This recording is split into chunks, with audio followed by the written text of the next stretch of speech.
We are on the 11th day of Christmas. Let's see what we have. Ooh, honey. Oh, nice. All right, I know immediately this is going to be a hot tea drink.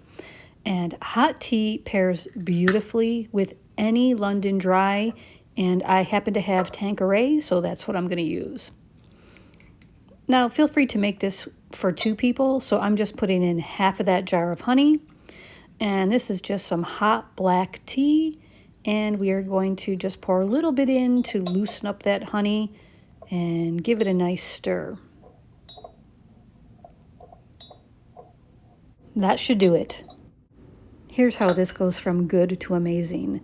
Clementine juice. Just take a clementine and ream it like you would a lemon and get that juice out of there and pour everything you can from one clementine into that drink. Now we're going to add the Tanqueray and stir and top with a little more tea. We're going to squeeze the oils out of that clementine that we took the juice out of. And now we're going to serve it up. And this is going to be delicious.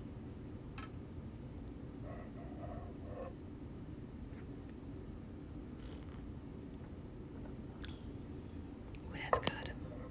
That clementine is really the star of the show. It really comes through. It breaks through that London Dry. And this is delicious.